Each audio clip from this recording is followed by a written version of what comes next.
This is a quick video about the updates to the Pediatric Code Cart or Broselow carts throughout Centera. Here's our S-bar.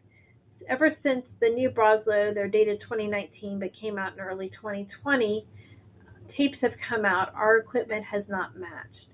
Previously throughout Centera, we used a mixture of Broselow modules made by Armstrong and Centera modules to stock our pediatric code carts based on supply and facility preference.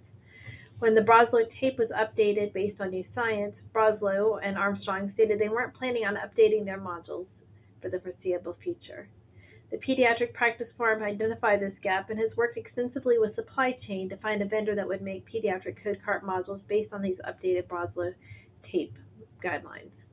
The supply chain has partnered with Medline to create modules for Centera to ensure that our pediatric patients have the appropriate equipment in case of a code. Facilities should order the new modules and restock their pediatric code carts with the items recommended on the Broselow tape, and this project should be completed by the end of 2022. Broselow tapes were created in the early 1980s by a provider who was also working on the creation of the program known as PALS. The idea of a Broselow or weight-based, length-based tape is to help providers know how to give appropriate amounts of medication and what equipment are needed for various sizes of children. The Broselow tapes are read to head, and then wherever their feet land is the color of the medication, dosing, and equipment. We are usually pretty familiar with the left illustration. That's one side of the Broselow tape. It has your medication dosages. However, what a lot of people don't realize is that Broselow tapes also have suggestions on the sizing of equipment. Broselow tapes work off of colors, and our Broselow carts work off the same colors. So Broselow colors in the first drawer are actually gray, pink, red, even though they say pink and red, and then it goes to purple, yellow, white, blue, orange, and green. So these correspond by length and then an estimated weight for children up to about 10 years. Or 36 kilos. AHA says that we use PALS guidelines up to about puberty, so arm hair, facial hair, breast development. So all that should coincide about at that 36 kilos. So there are modules that are color dependent, such as the oxygen module and the intubation module. And then there's some that are just general for all sizes.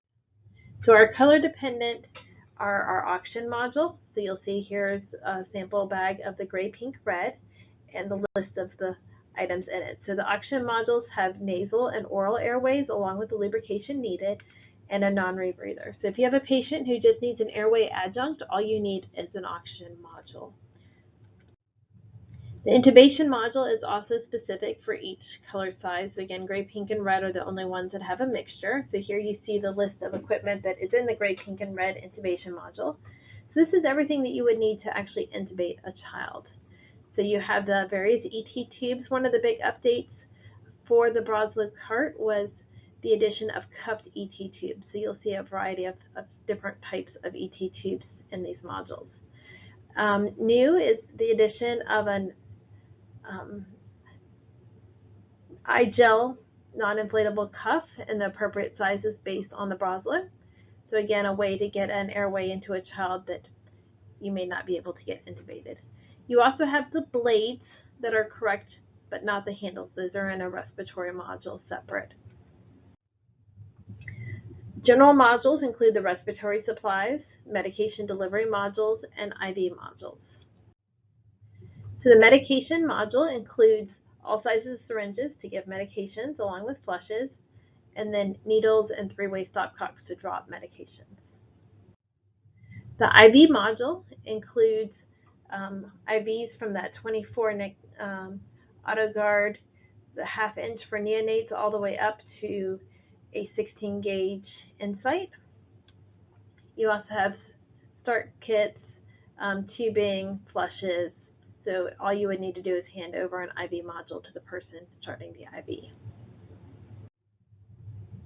And then respiratory supplies. So if you're intubating a child, you will need the appropriate intubation module for that size, and then the general bag of respiratory supplies. So these would be handed off to the respiratory person.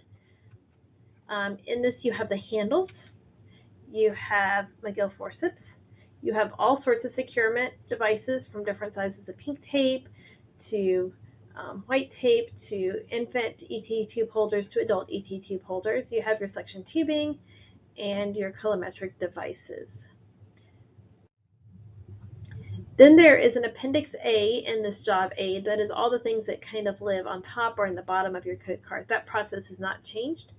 And then a quick discussion of the EZIO drill. However your facility wants to do that EZIO, we choose at Rockingham to have ED maintain that since they're the ones that are trained on the EZIO, but those should be a facility by facility decision.